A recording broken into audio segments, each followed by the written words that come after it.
Good afternoon. I am delighted to be here today to personally thank you for being generous supporters of United in so many ways.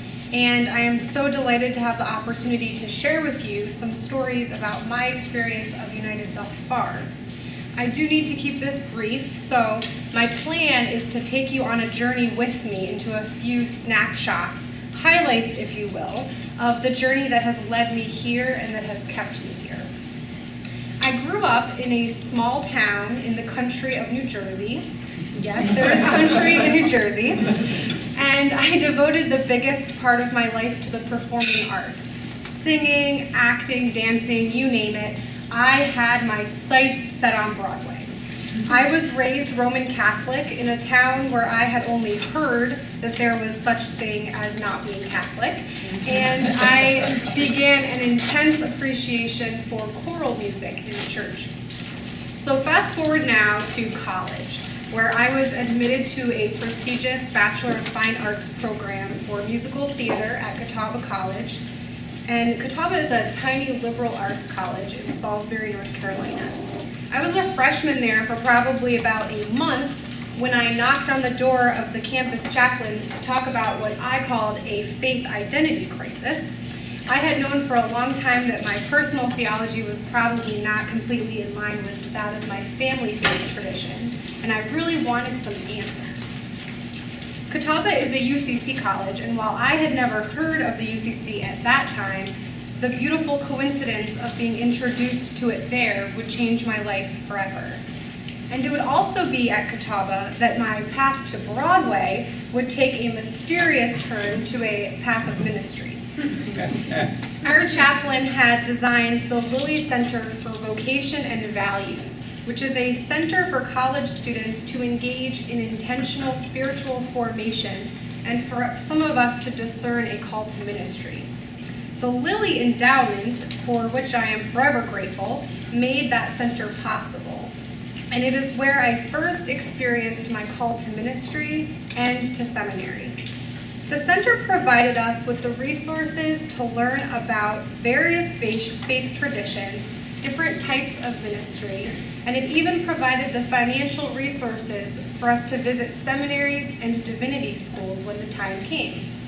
I had a spiritual hunger, and so I studied all of the denominations, I visited dozens of local churches, and I began to learn how to articulate my personal theology. By the end of my sophomore year, I was confident that I had found the denomination that was the right fit for me, the UCC. While at Catawba, I became a leader in campus religious life and in the UCC church a few minutes down the road from our school. While I felt a sense of comfort in finding a denomination that was inclusive and passionate about peace and justice, I was still experiencing somewhat of an identity crisis in another way. Here I was, a young woman, discerning a call to ministry while living in the theater.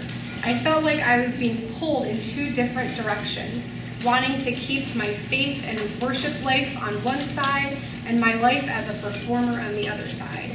I had so many friends in the theater who had been so deeply wounded by church, namely church in the South, that I did not know how I could ever seamlessly blend both of my loves, church and the performing arts.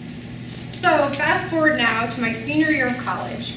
I had spent hours investigating options for seminary. After a lot of reflection, I decided that I wanted to attend a seminary rather than a divinity school, and I wanted it to be a UCC-affiliated seminary. So that narrowed down my search to a comfortable number, and then I promptly crossed off all the seminaries that were in strange-sounding places that got too much snow, such as New Brighton, Minnesota. And in all seriousness, I had no intention of applying to United. I had never heard of it before. I had no interest in moving to a place where I did not know a soul, especially a frozen tundra. But something very strange happened. During the course of my seminary search, United's name kept coming up. For example, I was inquiring about the equality ride with an organization called Soul Force, and I was put in contact with a woman who recommended United to me when she heard that I was looking for a seminary that was radically inclusive and passionate about peace and justice. That woman put me in contact with a few students that she knew currently attended United, one of whom is named Aaron Lauer. Aaron immediately shared his experiences with me via email, and within 1 week, I was talking to Glenn Harrington Hall about how I might coordinate a plan to visit United in 2 weeks. It was March, and there was a blizzard. And I remember thinking that New Brighton seemed very gray and possibly just as exciting as the town that I had grown up in. But when I got off the airplane, I was pleasantly surprised that Aaron, that same nice blonde guy from Nebraska that had told me how much he loved United, was the very one to pick me up from the airport. He happened to be working as the young adult admissions recruiter at the time. I knew after just a few hours of the admissions event that day that I would be attending United Theological Seminary. I was able to have an on-site interview that day, meet many of the faculty and staff, and several current students. United was a place that exuded hospitality. I could tell from a few hours that this is an authentic place where people are valued as individuals and where peace and justice are not just buzzwords that sound good on a brochure. I can't tell you exactly how I knew that from just a one-day visit here as a prospective student, but I would like to think that it was a God thing. So fast forward now to today, January 26, 2012. I am in my third year as an MDiv student with plans to graduate in 2013. I am in discernment, or formerly known as the in-care process, in the Minnesota Conference of the UCC, with hopes to pursue a call to ordained parish ministry. My experience of United has by far exceeded my expectations. The faculty and the staff here are stellar, not just because they are intensely passionate about the topics that they teach, but because they care deeply about each individual student. My advisor, Carolyn Pressler, never once just signs my registration sheet. She is truly on a journey with me and is someone who I have gone to for advice and guidance about more than just which course to take when. She deeply cares about her students and their unique call stories and goals for ministry. This has been my experience of all of the professors who I have met here. Our classroom environment is welcoming, inclusive, and safe. One of the most important parts of my classroom experience has been in small groups. Almost all of my courses have incorporated small groups in some way, which is often an intimate place where students develop deep bonds with colleagues as they wrestle with difficult issues of discernment, overcoming racism, acknowledging privilege, sorting through the baggage that they bring to the text in biblical studies, and where students learn to ask themselves and others difficult questions about God, the church, and humanity.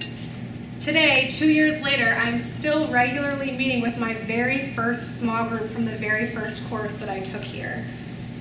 In my Christian education course with Barbara Ann Keeley, I developed a passion for welcoming the children into our worship life as we discern ways to be advocates for young people in our spiritual communities and to create opportunities for their voices to be heard.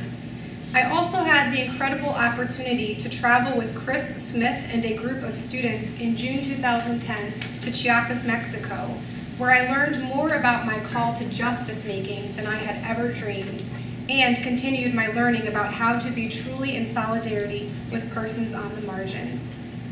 I have a pastoral care and counseling concentration, so I have taken the greatest number of courses with Bob Albers, where I have learned how I can live more fully into my humanity every day, while being cognizant of how the woundedness of my past can better equip me for my ministry rather than obstructing me.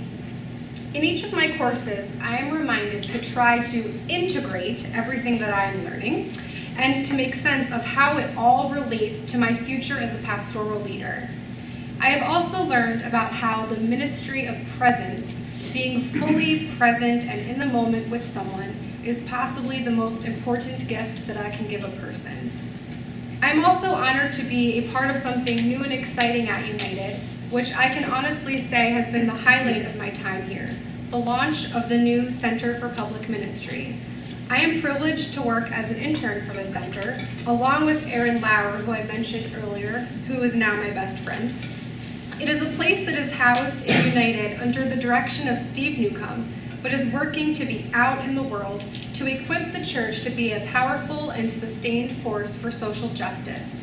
Since justice and peace studies is what initially drew me to United and to the UCC, I am so blessed to be a part of the center where we are studying what makes social justice ministry successful and what churches and seminaries are doing by way of faith-based community organizing that is of significance.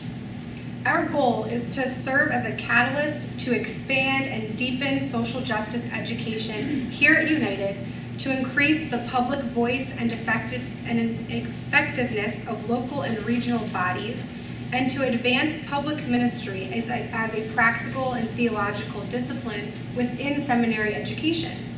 If you can't tell, I'm really excited about this. I believe that it is one of the most cutting-edge things that is happening at United at this time, so I encourage you to check out our website.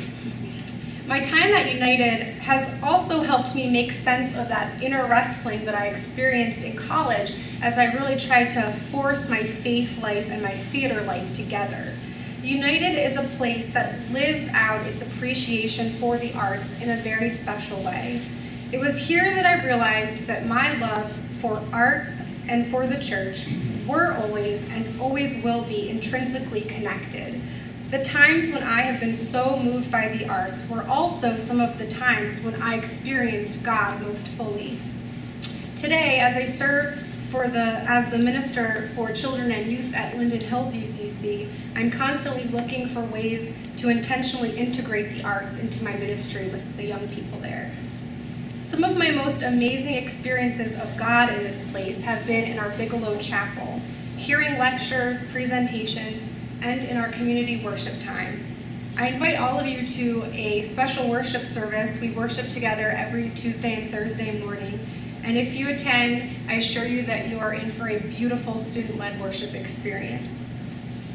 I took a major leap of faith when I picked up my life and I moved across the country to attend this place. I did not know a single soul in Minnesota. I was scared and homesick, and every ounce of anxiety that I had was gone when I arrived here and experienced an extravagant welcome from a community of people who are more like a family now. This seminary is a hidden gem. I tell everyone that I know about this place because it is truly changing lives. And a place that impacts people so deeply as this one deserves to be known, even if it is in the frozen tundra of Minnesota. I should admit that I fell in love with Minnesota. I also fell in love in Minnesota, but that is a different story. I will share the exciting news, though, that my fiance Jameson is a new master's student here at United, studying the Theology and the Arts program, and we will be married in June in the Bigelow Chapel. From the bottom of my heart, I want to sincerely thank each of you who makes this place possible. Your generosity to United does not go unnoticed. You are changing lives because you are making it possible for students like me and so many others to engage in theology and personal transformation in a truly holy way. Thank you.